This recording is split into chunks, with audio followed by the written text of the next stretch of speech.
Oi, oi! Meu nome é Karina, esse é o Bucarina e hoje eu vou conversar com vocês um pouco sobre alguns termos literários.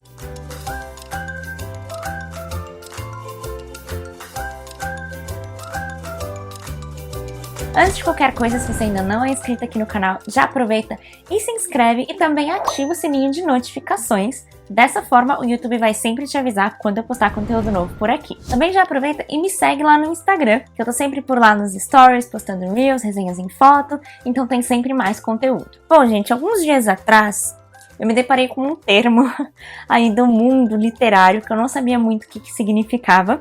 E aí fui pesquisar no Google e aí isso me deu a ideia de então juntar vários desses termos que eu sei que são confusos para quem tá entrando agora, né, no mundo do Booktube, dos leitores online, que se deparam com esses termos, na maioria deles em inglês, e não sabem o que significa, né? E aí eu resolvi então montar um pequeno glossário, né, um guia aqui com algumas das palavras que eu achei mais relevantes, as que eu mais uso.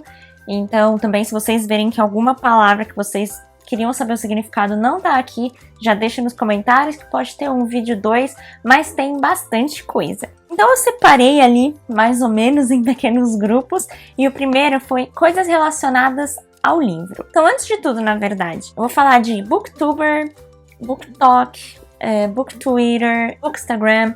O que são essas coisas? São todas denominações de produtores de conteúdo e a rede que eles utilizam. Então, um booktuber é um youtuber de livros.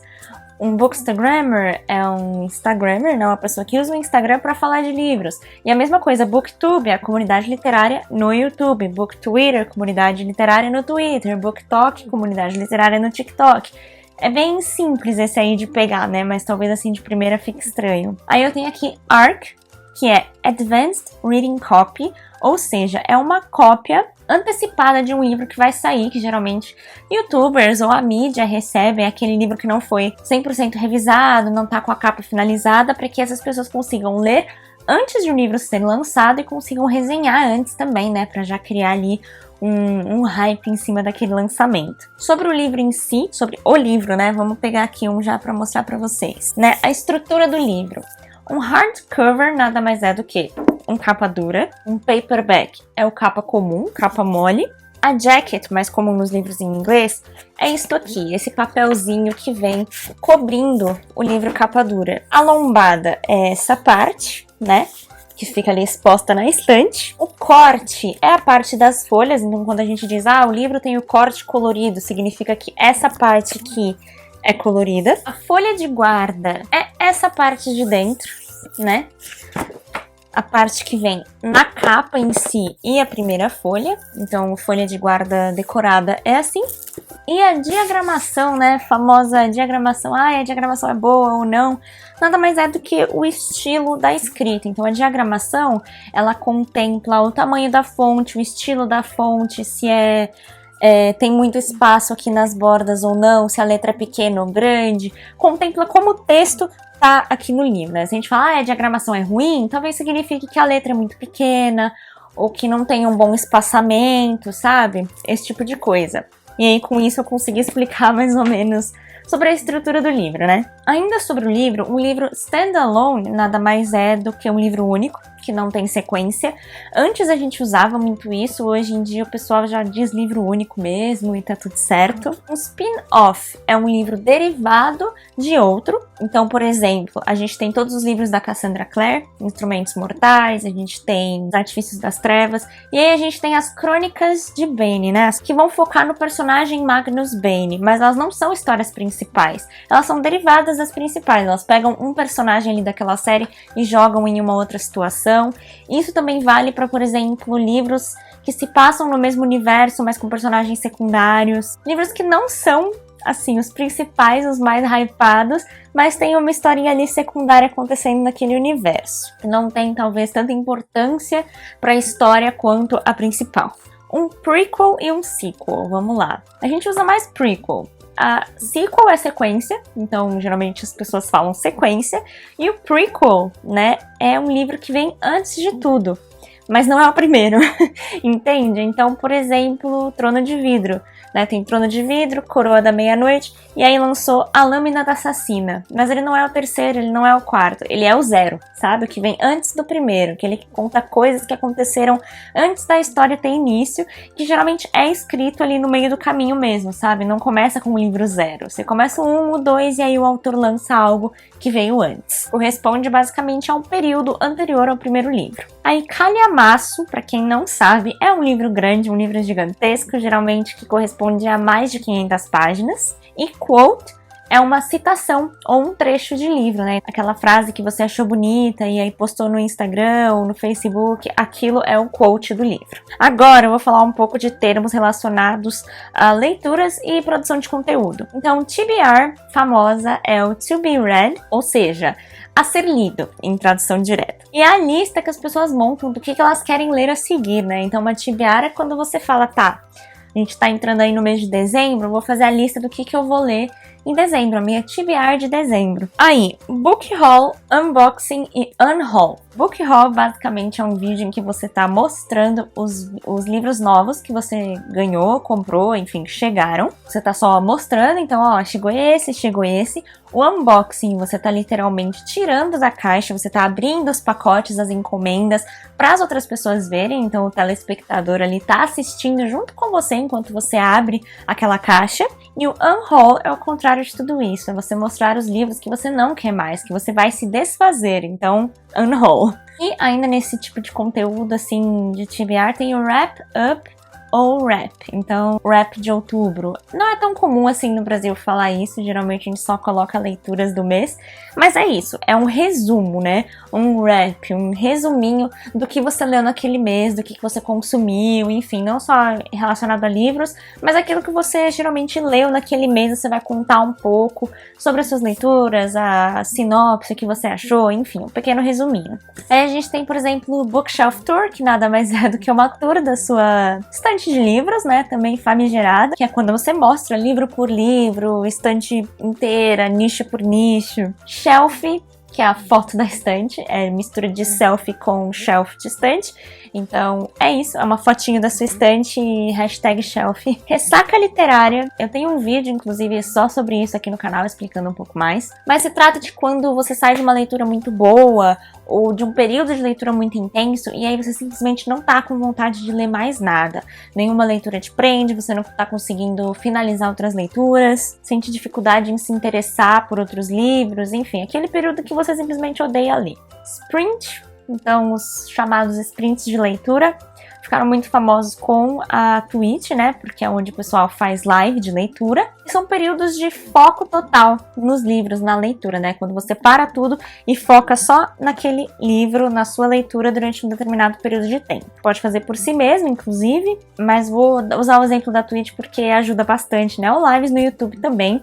Então você tá geralmente assistindo a uma live, interagindo com aquele produtor de conteúdo, e aí ele dá um start ali no timer de leitura, no timer de sprint, coloca 40 minutos. Então todo mundo vai parar tudo e só ler por 40 minutos. Quando passar esses 40 minutos, aí você mexe no celular, você assiste alguma coisa, você faz outra coisa, vamos fazer outro sprint. Foca de novo na leitura. É tipo isso e ajuda muito, gente. Você foca total e consegue ler muito mais, geralmente acompanhando as lives, inclusive, você se sente mais motivado e é ótimo para terminar livros. Aí, Buddy Read ou LC. Antigamente usava muito Buddy Read, hoje em dia a LC já se popularizou. E LC é a abreviatura de leitura conjunta, que por sua vez é o significado de Buddy Read. Então é ler um livro junto com alguém, né? Junto com um grupo de pessoas ou uma pessoa só, e é fantástico poder ir discutindo aos pouquinhos, a sua leitura é ótimo. Agora eu vou falar alguns termos mais relacionados à história, né? Às histórias. Então, plot, que é o enredo da história, e plot twist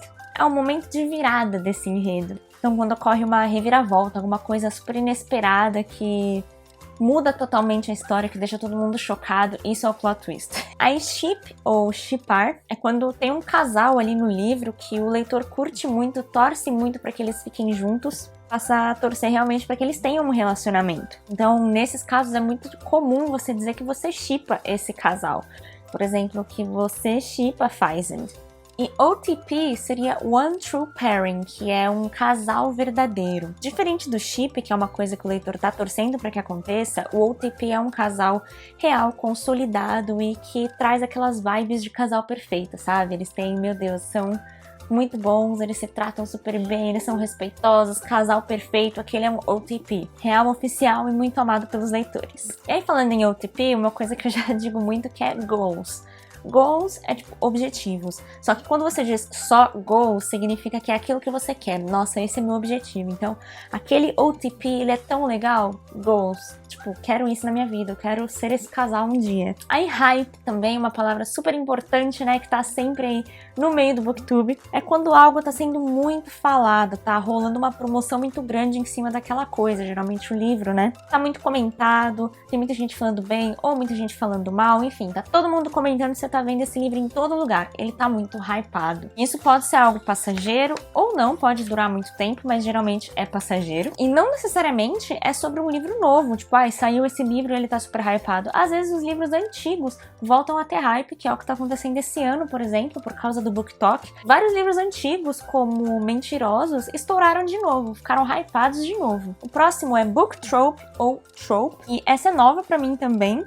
Eu sou uma senhorinha, né? Estou aprendendo algumas coisas aqui também. Mas esse se trata dos clichês literários, ou as subtramas, enfim, as coisas que a gente encontra em vários livros que se tornam até mesmo coisas que a gente procura. Então, por exemplo, o book trope, né, ou trope, do cara moreno com passado sombrio que só se curva pra mocinha e ele é sarcástico, sabe? Estilo Ryzen, estilo Rowan, estilo Will Herondale, vários dos personagens aí de fantasias que tem essa mesma característica. Ou o trope do triângulo amoroso, o trope do casal que se odeia, mas aí eles vão ficar num hotel e só tem uma cama, sabe? Essas coisas, esses clichêzinhos.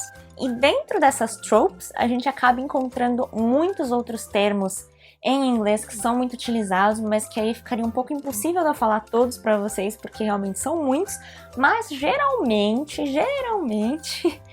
esses tropes de subtrama, eles são mais fáceis de entender porque eles são... a gente consegue traduzir eles direto. Só um ou outro que não, mas por exemplo, trope do fake dating, que é o clichêzinho do namoro falso, né? Estilo Para Todos os Garotos que Já Amei. A trope Enemies to Lovers, que é inimigos para amantes. Então, aquele clássico, né? Os personagens que se odeiam, mas eles acabam se apaixonando. Também tem o Friends to Lovers, amigos para amantes. Eu descobri alguns outros aqui, né? Que eu não conhecia, inclusive, como Grumpy Sunshine. É quando tem o casal que um deles é totalmente grumpy, é totalmente mau humor e irritado. E a outra pessoa é super feliz. Ela é um nascer do sol, Sunshine. E aí eles se apaixonam. E tem uns mais pesados também. Eu descobri um chamado Bury Your Gays, que basicamente é um clichê onde o personagem gay, ele sempre sofre muito e se ferra na história. Bury Your Gays vem de enterre os seus gays. Não conhecia esse realmente, mas faz muito sentido. E outro que eu também conheci recentemente é Death Flag, que não é bem uma trope, não é um clichê, mas é um sentimento ali no livro. E que é basicamente um personagem que ele é muito bonzinho, ele é super amigo do personagem principal, uma pessoa amável, querida, mas que ela dá uma vibe que você sabe que ela tá ali só pra morrer e te fazer sofrer, sabe? É aquele personagem que você sabe que vai morrer. Ele vai morrer. Então é tipo uma death flag. Você tá lendo aquele personagem e de repente sobe a bandeirinha de... ele vai morrer. Para de se apegar a ele. Ele vai morrer. Entende? Ok, vamos pro próximo. Então a gente tem POV ou POV, que é point of view, ou seja, o ponto de vista. Às vezes a história ela tem mais de um ponto de vista e POV é isso, né? Quando a história tem mais de um, então ela acaba ficando dividida. POV do personagem tal, POV do personagem tal, é basicamente isso. Próximo é easter egg. Esse também não é muito exclusivo de livros, ele tem em todos os lugares. É algo como um segredo ali na história que faz referência a alguma coisa externa. A gente tem isso em todas as mídias, filmes, jogos e livros. Mas vou dar um exemplo. Então você tá lá lendo, por exemplo, Trono de Vidro, da Sarah J. Maas. E em algum momento, a autora cita de passagem uma coisa rápida, ela cita um personagem de cor de espinhos e rosas. Só cita. Sei lá, ela fala, apareceu um homem muito bonito chamado Ryzen. Tô só inventando isso, tá, gente? Isso é um easter egg. Então, tipo, é uma coisa externa de Trono de Vidro, mas que tem uma referência ali. Ou, por exemplo, o livro de Novembro de 63, que eu tô lendo agora do Stephen King. Um dos capítulos se passa em Derry. Derry é a cidade onde ocorre It, a Coisa. E dentro desse capítulo, inclusive, ele encontra alguns dos personagens de It, a Coisa.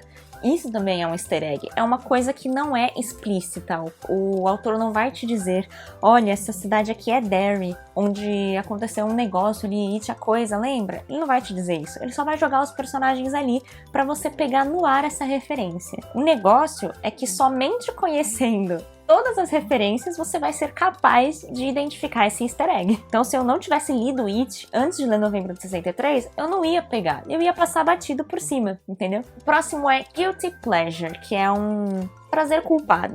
Então, dentro de livros, né, relacionando a livros, é aquele gênero literário que você tem um pouquinho de vergonha de admitir que você gosta, sabe? Como o gênero hot.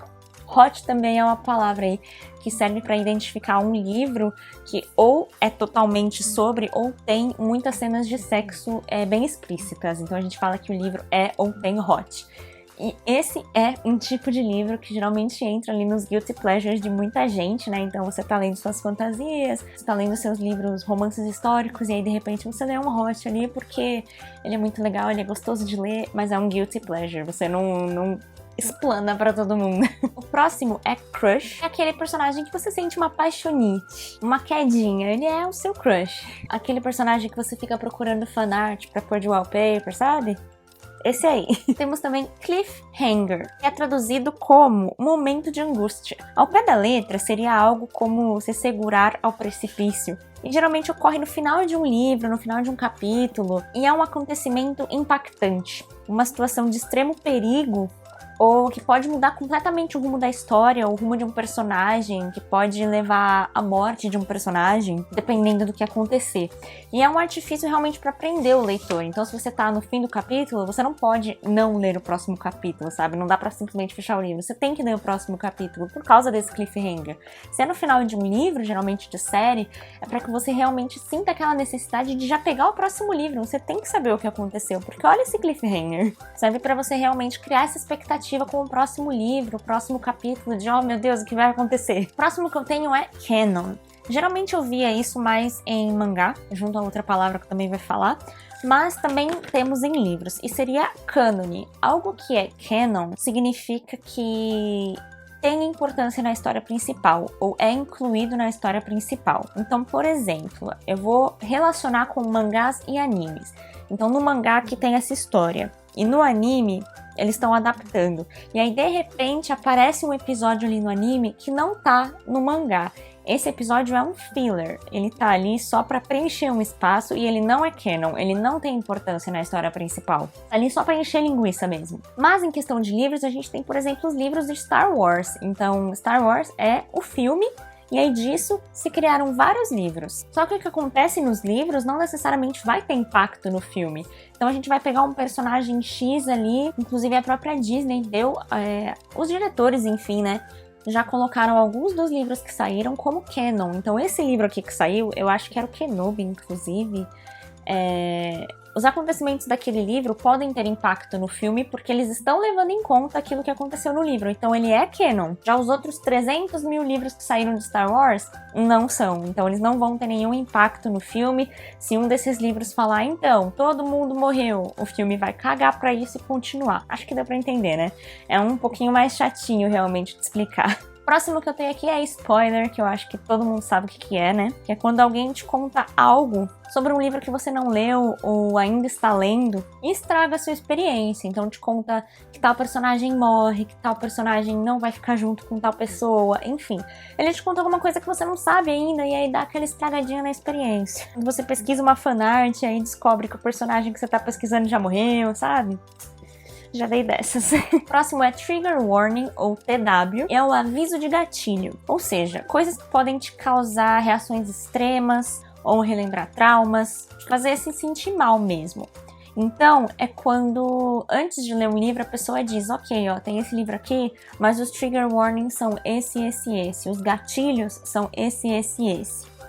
Então esse livro tem violência doméstica e abuso sexual. E aí você decide se você quer ler esse livro ou quando você quer ler esse livro, né? Pra você não ler no momento que você já não tá se sentindo muito bem, entende? É meio que te avisando do que tem de ruim naquele livro para você se preparar. Aí, Slow Burn, traduzido ao pé da letra, é queima lenta. Geralmente é um romance. É uma história de romance que se desenvolve de forma bem lenta, bem gradual, relacionamento bem aos pouquinhos, demora pra engatar, casal que só vai ficar junto lá no final, que demora pra ter aquele beijo, sabe? Isso é um slow burn. A gente também tem, falando de casal, o endgame, aquele casal que termina, volta, conflitos, mas você sabe que eles vão ficar juntos no final, eles são endgame, sabe? Tipo, fim de jogo, no final de tudo, eles vão ser aquele casal, não tem outra opção. Vão terminar juntos. Temos foreshadow, que é quando o autor ele vai dando dicas do que vai acontecer na série lá no comecinho. É algo que o Brandon Sanderson faz muito em Mistborn. Então, basicamente, lá no primeiro livro, o autor já prepara o terreno,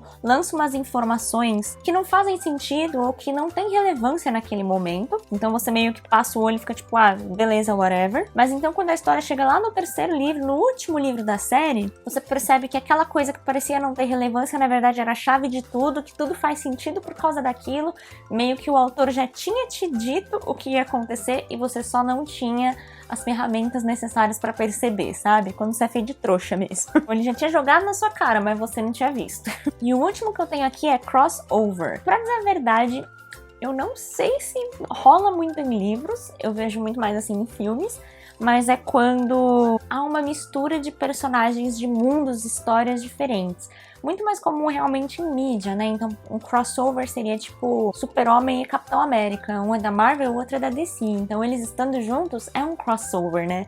Uma mistura ali, trazer um personagem de um outro lugar para essa história. Vamos lá, gente, tá acabando. Os últimos termos que eu trouxe são relacionados aos leitores e fãs. Então, tem fanart, que é básico, é uma arte feita por fã. São basicamente ilustrações de personagens e é um modo, o melhor modo, né, de a gente ter uma imagem daquele personagem que a gente gosta, né? Os livros geralmente não são ilustrados, nem todos os livros têm uma adaptação cinematográfica, então uma fanart é uma pessoa que, baseada naquelas descrições, a pessoa criou uma ilustração magnífica que você vai colocar de wallpaper e vai querer tatuar, né? Eu amo, gente, passo horas no Pinterest procurando fanarts dos livros. Fanfic são histórias geralmente escritas por fãs, pegando um personagem ou um mundo já existente de algum autor e criando novas histórias. Então, dando um exemplo aqui, uma fanfic da Hermione com o Draco, que é um casal ali, né, que foi shippado em Harry Potter, mas isso não existe. Então o fã pega e cria uma história ali dos dois e lança, e é isso, entendeu? Fanfic. E aí, numa outra vertente, a gente tem Imagine, que basicamente é o mesmo que uma fic, mas focado em ídolos, então cantores, atores, e creio eu que na maioria das vezes inclui o leitor como um personagem principal. A fanfic também pode fazer isso, colocar você como um dos personagens ali interagindo com esse universo literário. Mas o Imagine é tipo quase regra, sempre vai ter você interagindo com esse ídolo ou esse autor. Então, se você jogar principalmente no YouTube, acontece, tipo, o nome de algum cantor e Imagine do lado, vão ter algumas histórias aí no YouTube. Geralmente também não é uma história super desenvolvida, mas uma situação específica. Então, sei lá, um Imagine da Taylor Swift. Tô chutando, tá? Não sei se tem, mas deve ter. Então vai ser tipo Taylor Swift Imagine conhecendo os pais dela após um ano de namoro. Tipo isso, sabe? Então os Imagines geralmente eles fazem histórias curtas e com situações bem específicas. Não é uma grande história de amor com muitos acontecimentos, mas pequenas situações do cotidiano com esse ídolo. E aí, falando em Imagine, a gente tem a YN, famosa YN, né? Já virou meme, pra mim ela é basicamente já uma personagem por si só. Como eu falei, nos Imagines, é muito comum você incluir o leitor como um personagem. Como você faz isso? Colocando esse YN, que significa Your Name, seu nome.